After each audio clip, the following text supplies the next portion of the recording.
projection image of the three of you guys. Yes. That was up there. Was that your elementary school? I know. It's like Matt, Rob, and a child cosplaying Rich. That's our newspaper boy. It couldn't be less recent. It's shocking. Was that so? That was your headshot the last time you acted, huh? That was me.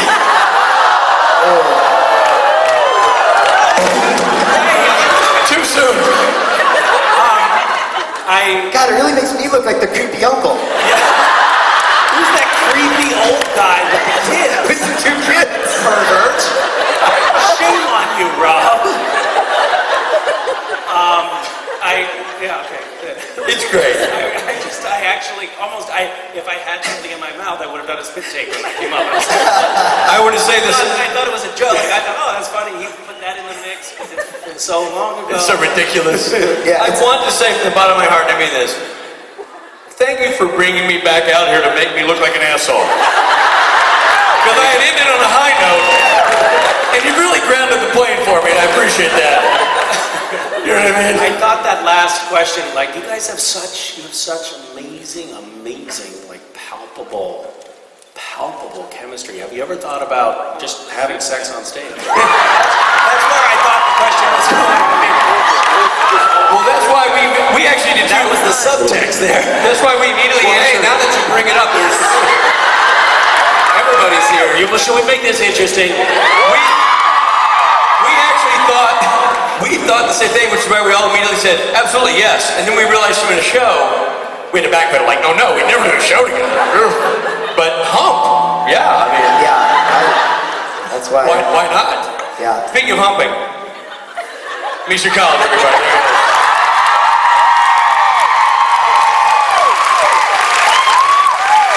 And hasn't he healed up well?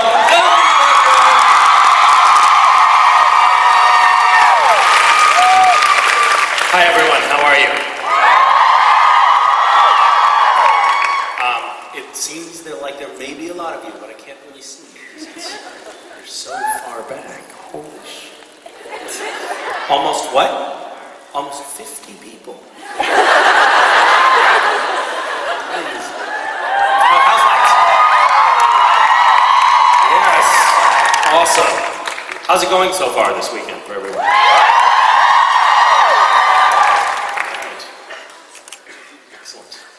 Now that we have that out of the way,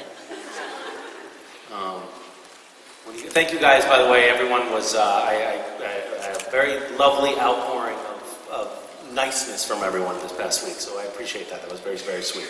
And as you can see, I'm right as rain. So thank you for that. That was lovely. And I learned an important lesson. If you don't pick your scabs early, you heal up pretty fast. It's kind of remarkable. Had I known that all my life, I would have not been picking my scabs all the time. But that's disgusting, so let's talk about something else. Didn't your mother tell you that? Right, that's the next time carry a gun, she said, which is, we're in Canada, so that is the very American solution to the problem.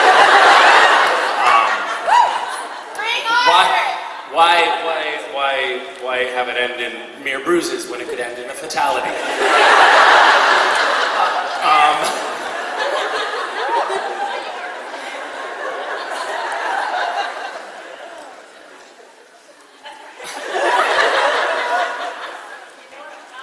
Yeah.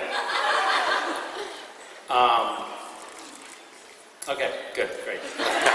Would you like to ask a question? You look like you do. I would, yeah. Okay. First of all, man, there's a lot of instruments up here. These people are serious. It's this fucking Saturday night show is. It's like eventually they're not going to do panels anymore. It's gonna be like, get that as actors off the stage. We don't want to hear their bullshit. So first of all, I'm sorry, that was rude. no, it's okay. It's okay. First of all, happy to see that you're looking and feeling better. Thank you. Second, my question is, at the beginning of season 10, Cass and Hannah are rounding up the angels and trying to bring them back to heaven. When you said that, full disclosure, you said at the beginning of season 10, and I thought, okay, what season are we in right now? I just want to let you know where my head's at. Okay, yes, at the beginning of season 10, Cass and Hannah. Yes. Yeah, so Got it. Cass and Hannah are bringing the angels back to heaven, and that's their mission, kind of, and they keep talking about how the mission is the most important thing. Yeah. But after Hannah leaves, Cass stops rounding up the angels, but he keeps saying that he has to stay true to the mission. So I was wondering what you think, or what your interpretation, or what you think that Cass's true mission was in season 10. Are you saying that Cass was a little off point?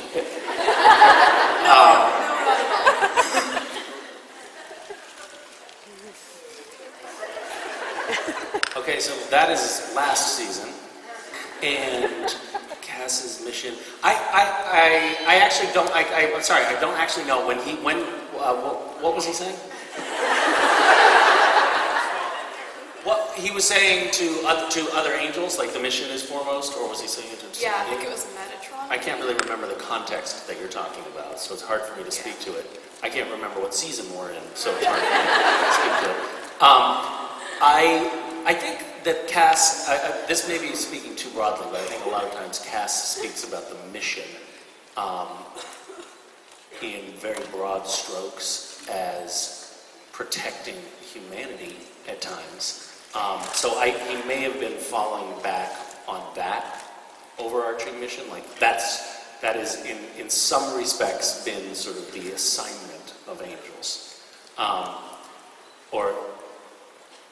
At times it has been.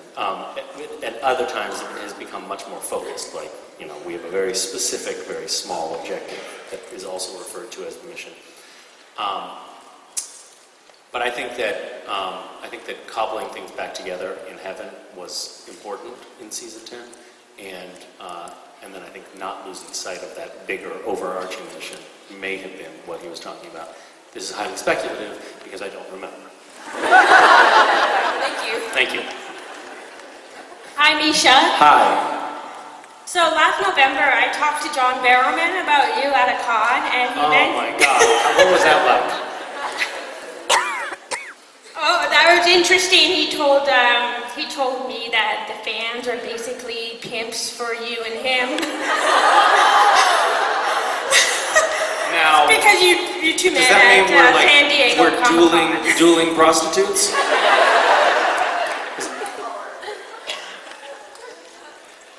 Possibly. We don't know what he meant by I have a that. hard time hearing. Or maybe, So my question is, since he told me or maybe that... I'm the prostitute and he's the John.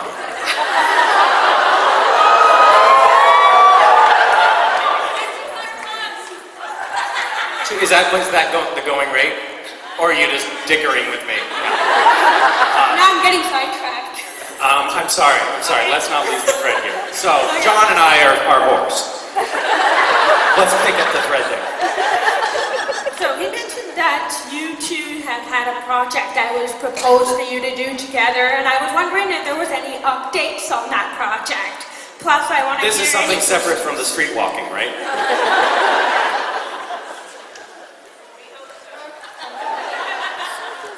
Does anyone?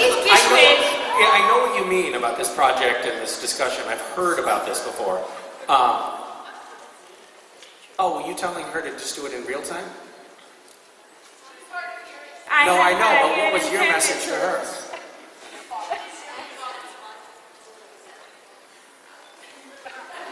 Got it. I thought you were interfering, like, don't talk about street walking.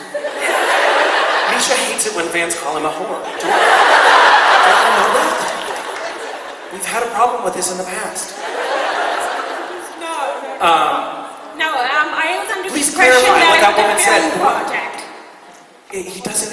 He's more expensive than $200. People should know that. It's $250. So, John, I've heard reports that John has said that there's something brewing, And John has actually told me, I've got something I want to talk to you about, but I have no fucking idea what it is. Does anyone know? Is anyone friends with John? Is John here? No? Okay. What? He's in the UK? Yeah. Okay, so I will not shout his name. Yeah, we talked about doing stuff for Gishwas. He was going to come up with some items this year for Gishwas, and then he sent me a message. What's that?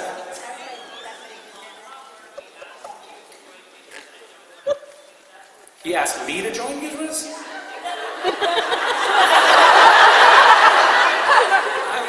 I don't know if he has his finger on the pulse of what's going on. So he was going to write some items for Gishwas this year. No, I'm saying yes, he was. I'm telling you. She's like, no. But yes, he was. We corresponded about it. And then he was like, tomorrow I'm going to send them to you. And then he's like, oh, then tomorrow I'm going to send them to you. And he never sent them.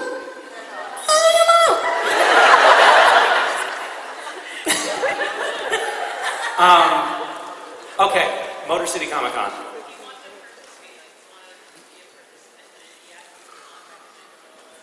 I may have contacted him. Okay, there is a video though. Okay. Alright. He's holding a flag. Okay. There's some interesting videos out there of John. And his alpacas. Don't Google that combination. Thank you. Hi. Hello. I was wondering at these conventions if there are any questions that are just asked so often and they're so annoying. It's this question here. I get this question all the time. No.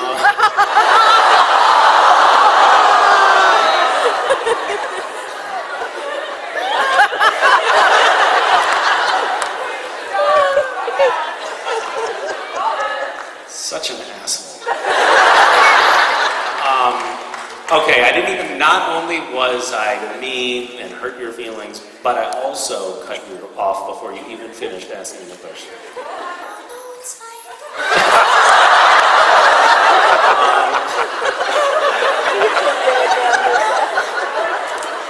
So, is the question whether there are questions that I get a lot that I don't like, or that I'm just sick of answering? Yeah, you're just sick of answering them and they're asked at like every convention. Well, for me, the most aggravating ones are the ones that are asked by the people.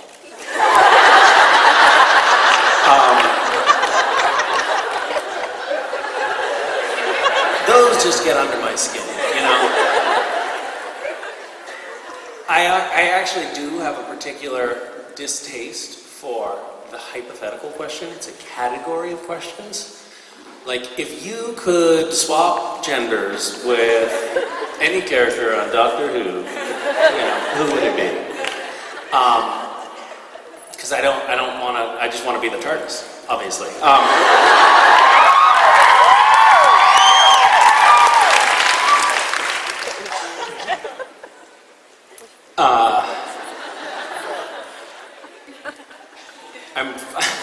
I'm editing myself right now.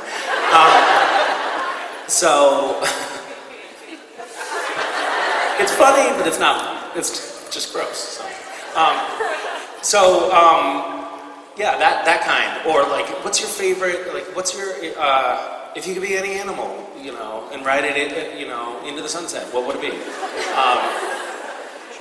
I don't love those questions. So those of you who are in line right now, and by the way, it's probably about 80% of the people in the line.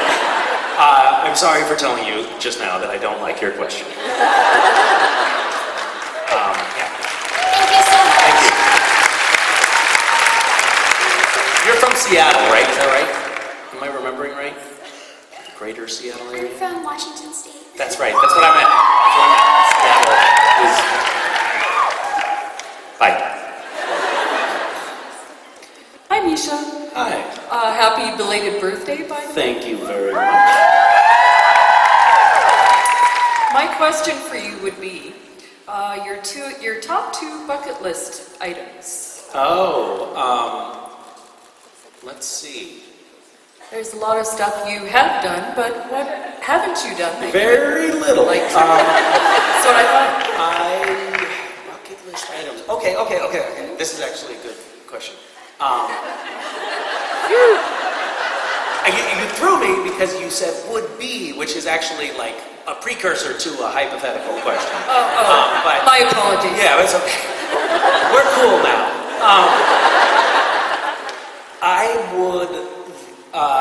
I think I would like to. For some reason, I want to do an Ironman, like a super challenging endurance competition, or something like that. Yeah. Maybe an Ironman or a 5K or something, and then Because it's the same thing. yeah, and then I want to go to Mongolia for some reason. And actually, I want to spend some time in the Arctic Circle. I'm excited about the prospect of going to the Arctic Circle. While it's still there. No, the Arctic Circle is not going away, I don't think. Yeah, possibly not. Let's hope. It could become water, but it will be there. I think. I'm not sure how we're defining our terms here, but as far as I know, the Arctic Circle is just, a region of the planet, right? Sure. Okay. You don't want to argue. I see that. No, I'm not an arguing type. Good to know. And I'd like to do some kind of good adventure trips with my kids, like maybe do a cross-the-country bike trip with them or something like that. Sure. Be president, whatever. Just little.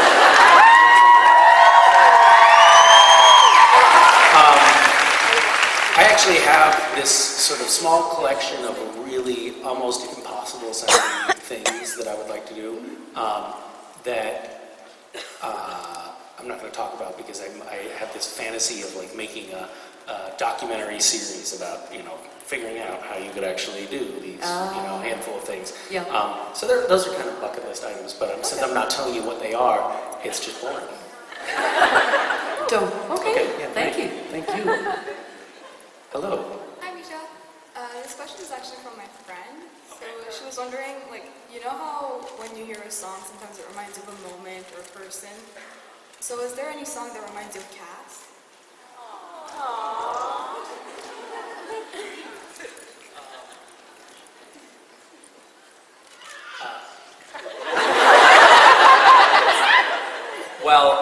Probably there's a couple of songs. One would be the theme song to The Greatest American Hero. And that song in the script was originally scripted to be Highway to Hell, which is kind of a funny idea. Like he's trying to sue the baby by singing the only song he knows, which happens to be Highway to Hell. But I think they couldn't clear the rights to it, or I actually don't know, I'm speculating. But I do know that they got the rights to the theme song from Greatest American Hero, and actually I think it was much better. It was just so weird. It was like, what is he singing? That, which unfortunately I don't have occasion to hear that often in daily life. Like it's not played that often on the radio for some reason. And another, when I first got the part of Castiel, I had a little while to sort of think about the character, and for some reason, at the time, I was kind of like into actory things, and I was a little weird, and that's changed now. I'm no longer weird. But I was listening. I asked myself the question, like, what is Castiel's music? What is his music? And for some reason, I landed on Rachmaninoff's Vespers, which are kind of, it's really heavy-duty classical music with some balls, and so that would be another one for you.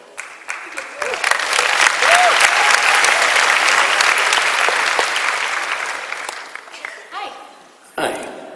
So after Gishwas ended this year, you sent out an email and you mentioned that you were kind of jealous that you hadn't been able to be part of the hunt this year. And I was just wondering what it was that made you feel that way, and if there was an item, maybe in particular, that you had most wanted to do yourself or whatever. I don't think there was a specific item in the hunt that turned me, but I realized it was the first time that I've looked through the submissions from Gishwiz, and I've looked at these photos of people humiliating themselves, and I've laughed at them, and I've reveled in the power I feel. But I haven't really had it hasn't really occurred to me, and people have asked, like, would you ever do it? And I'd be like, no, that sounds like a pain in the ass. But for some reason, it looked like people were having so much fun this year that I thought, oh, this actually kind of would be fun. And some of the items are so obscenely challenging that it would be, I would love to try to do some of them. So I actually felt a little left out this year. It was kind of funny. So yeah, maybe next year I'll join a team. And the judging will still remain totally unbiased. My team happens to win, that's just because we were the best. Well, it was very fun this year. You should try it sometime. Okay, thanks. Hi. Hi, Misha. I know you made a YouTube series that was short called Cooking Fast and Fresh with West. Which I enjoyed very much. If you get around to it, make some more. Okay.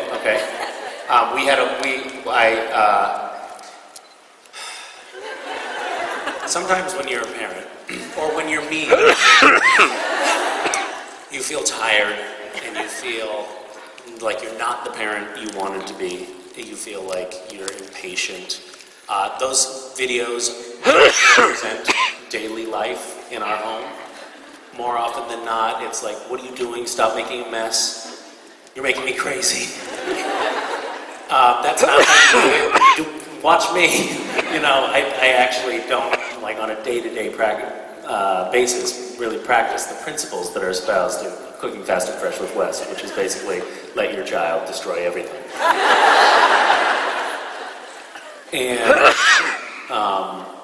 But a couple days ago, I woke up and I was like, I'm tired, they kept me up all night, I was feeling a little angry about that, and then I thought, all right, but I'm gonna be fun, I'm gonna be a fun dad this morning, so I said, Wes, let's invent a new breakfast that no one has ever invented before. And he said, how can we know if anyone has ever done it before? And I said, we'll just know. And so we went downstairs, and he put rice flour and grape juice and dried bananas and rice cakes crumbled up into a pan and baked it. And it was like this horrible, and then he was like, all right, it's done. And I every fiber of my being was saying, like, no, it's not done. There's no fucking way that's done. It's only been in for 2 minutes. The oven's not even warm yet. But we took it out, and we sliced it up, and we sat down for breakfast. And he just mowed through. He said we needed to put ice cream on it too, which admittedly did help a bit. But he mowed through it like, isn't this great, Dad? And he kept looking at me, and he had portioned out what I thought was a rather generous portion. And he was looking at me like, well, what do you think? And so I ate the whole thing. And it was, it actually wasn't as bad as you would think. I mean, it was gross. It was gross. But I was surprised. Like, I didn't gag, which was good. But we digress. Yeah. Yeah. So Sorry, my actual you have a question question? All right. After being on the show for so many years, obviously. On since- Cooking Fast and Fresh, or No, Supernatural. the other Yeah. show. Okay. So how is that? One day I hope to have Cooking Fast and Fresh with West conventions. They're going to be huge. They'll there'll be a little side convention that'll be there'll be like a supernatural panel at the Cooking Fast and Fresh with West convention. Jared and Jensen will be there. You know, they'll come out of the convalescent home and they'll come out and reminisce, try to remember things. What season was that in? What season was that in? Okay. All right, yeah, no, I was gonna say, so after being on Supernatural... Is this frustrating? This must be frustrating. Isn't it? Yeah. I'm sorry. I can't imagine. You're good. Okay, but good luck. Go. Okay, so yeah, after being on the show for so many years, how has that affected the time that you get to spend with your family or in your free time, or do you obviously just get mobbed by people nonstop? You mean, can you ask the question again?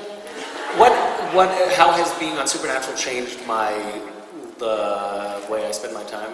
Yeah, like what you would normally do. What I used to do? I guess, yeah. Sure.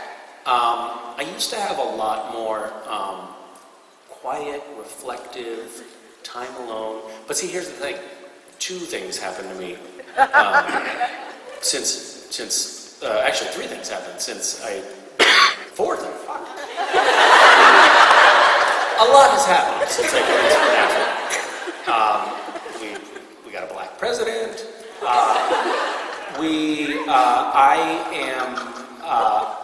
I hit puberty. I became a C-list celebrity, so I'm somewhat famous, and people recognize me, and that sort of changes the landscape of daily interaction a little bit. I have a job. That's not something I used to have. I have kids, which is also something I didn't used to have. So life is different on a lot of different fronts, and a lot of it is due to Supernatural. A lot of it isn't. I didn't have children because of Supernatural. That would be weird, huh? Hey, honey, listen. So I'm doing these conventions. I get up on stage and I just feel like I don't have anything to talk about. How would you feel about having a couple of kids? I feel like it could give me a lot of great material. I'm sure they'll clean up after themselves. They can cook. So a lot has changed, but Supernatural specifically has changed. So all of those things combined, I think, to make my daily routine very, very much different from what it used to be. I used to have a very before Supernatural, I had a very kind of rigid, almost in a lot of ways kind of monastic lifestyle. Like I would wake up early and I would meditate and I would then, go off and do read obscure poetry and write and, do things that normal people don't do. And then Supernatural came along and kind of disrupted that peaceful routine that I had. And now I wake up all night long, and then I yell at somebody first thing in the morning, and then try to plead with them like, no, take off your diaper before you poop. That's a real bummer, because they're old enough to shit.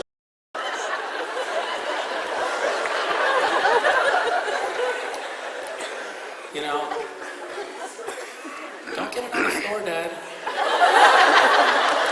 Fuck you.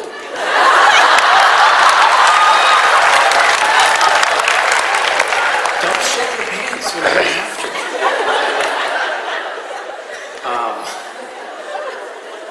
See, it's great material. I mean, it was worth it. I think it was a good investment. Okay. Thank you. Hi. Hi. So first off, I'd just like to say that me and my friend are happy that you're better, and I also love your work and love your character, and just you're a great person. Did you just flap your wings? That was a great way to punctuate statements. And I just think you're great, and then the wings. That's great. I wish I had that just for daily interaction.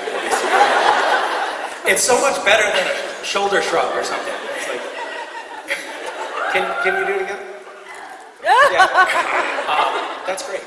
Really nice. So my question for you is, what do you think Castiel's and Gabriel's relationship was like when they were younger, before all the drama started? Like when Cass was. Oh, you mean like did they run off and get stoned together and stuff like No, that? like before they really got into all the drama, like maybe when Cass was like 5 years old in Angel years, or like that type of Angel years, so like in comparison, not like actual. Wait, I didn't even know that there were angel years. How long is it? Is that like longer or shorter? I don't know, or... because angels live for way longer than humans, so like Yeah.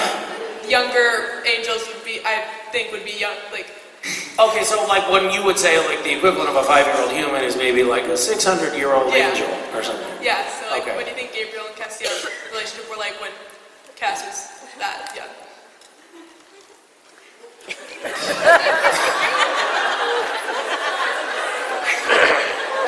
Hold on, I'm just trying to remember that far back. I wish I could tell you that I was one of those actors that had thought about that. Someone just threw me a lifeline. Make something up, she said. They made a lot of YouTube videos together.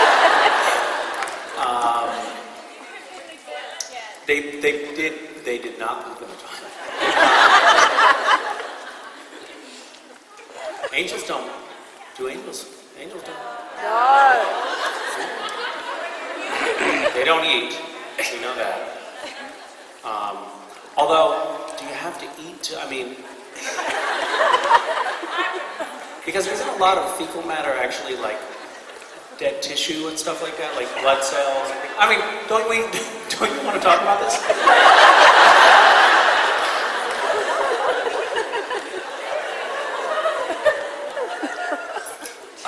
Yeah. So I think that they were.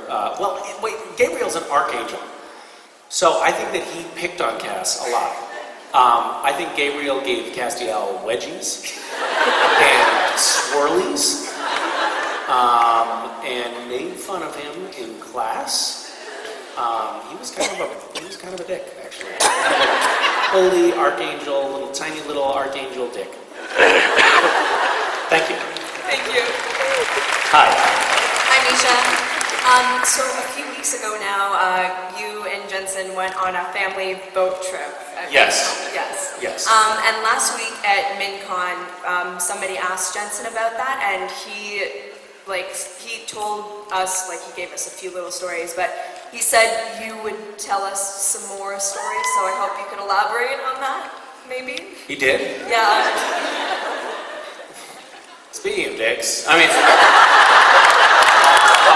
no, I remember someone relayed to me what he said, and it sounded like he had done a great job of telling the story. Yeah. Was it? Were you there, or did you just I wasn't there. I watched it online. Watched but... the video. So it was like about me going down. I stripped my clothes off, and then I went down. I went under. Right? Yeah, because there was something stuck under the boat. Something happened like that. That's true. Actually, you know what? That boat trip for me was totally emasculating because Jensen is a mariner, kind of. Like he had a boat for a little while, but then he got rid of his boat. So he went out a few times and he learned a few things. And I was gonna drive this boat. And I was like, come on, Jensen, you want to go bring the family down and go drive the boat? And I hit another boat pretty much right away. Oh no, that wasn't the first thing that happened. The first thing that happened was I couldn't start the boat. And I was like, well, it's okay, we can call this boat AAA. And he was like, is it in, do you have it in neutral? And I was like, of course I have it in. Yes, it is in neutral. Let me try again. Yeah, no, it started. I don't know why it started. And then I hit another boat, and then something else happened, and Jensen saved the day, and then And then we had this crab trap that we threw down. We put some bait in the crab trap, we threw it out when we went out, and when we come back we got the crab trap, and then pulling it up and the ropes get all tangled up. I presume in the propellers we're going to be stranded out here for days. And so I work on it, I can't get it, I'm reaching around. I have this little waterproof case on my iPhone, so I stick it in the water and I video under the boat to see if I can figure out what it's stuck on. Of course you can't see shit with that. So, and I felt like a real problem solver at that point. And then Jensen's like, well, let me try it. I was like, I already tried it. You can't get it. It's stuck. And so he starts wiggling with it, and I'm like, all right, I'm going to be proactive. So I start taking my clothes off. Because I'm going to jump in the water and swim underwater, into the propellers, and, untangle the rope. And as soon as I get my clothes off, Jensen's like, all right, I got it, guys. What? I don't know, at a certain point, I would say, why do you have to do that? Like, just let it stay stuck until I can unstick it. Because I'm looking like a real schmuck out here all day. Anyway. It felt pretty insensitive. What's that? Crabs in the trap. Yes, we had some monster crabs in the trap, and we had crabs, pretty serious case of crabs.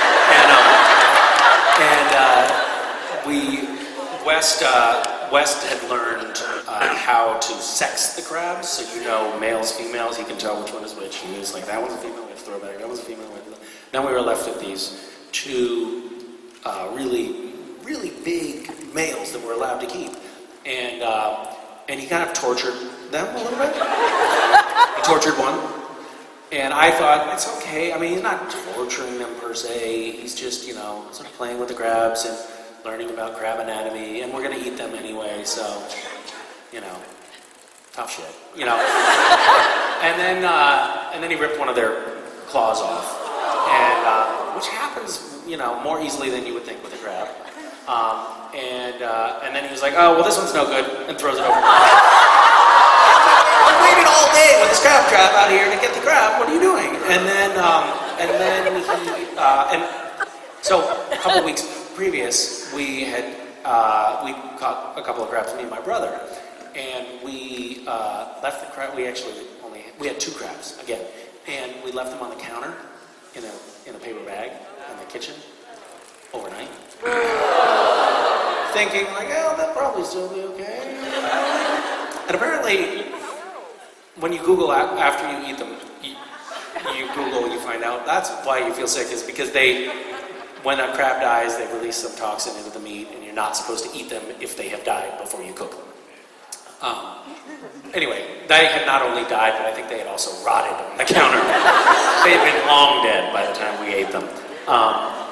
Anyway, so we knew that you can't eat them after they're dead, but we had this prize crab, this really big one, and West was torturing it, and we were bringing it back, and we stopped at the playground, that was the mistake, and he tortured it a little bit on the playground, and this woman came up and she's like, what are you doing? Put that back in the ocean. And I was like, listen, we're going to eat it, So he's just, exploring the crab body.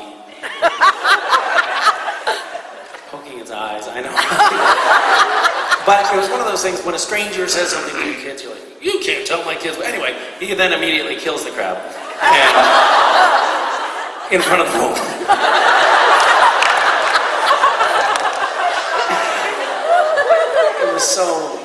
It was mortifying. And then we had to, anyway, all this, and we didn't get anything we could eat.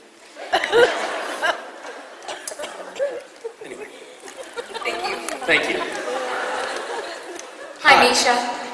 I'm sorry to say my question is a hypothetical question, but it's the only one I had lined up for my first convention. Oh, okay. No. I love your question. Okay, so from the time Meg and Cass met, Yes. they've had a chemistry. Yes. And in season 8... Would you say it was more or less palpable than Rob and Rich's chemistry? More. Really? Definitely more. Wow, that's Yes. serious. Okay. Yeah.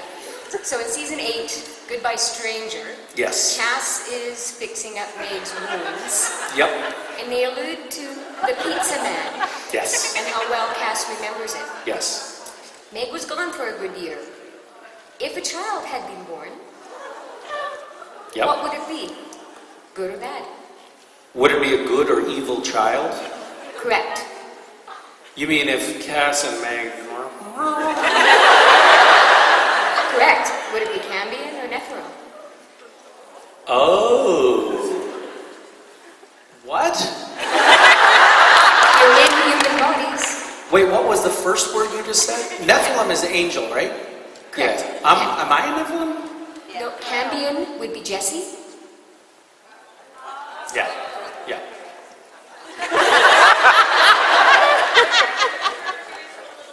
Oh yeah. The Antichrist. Shit. I of all people should know that.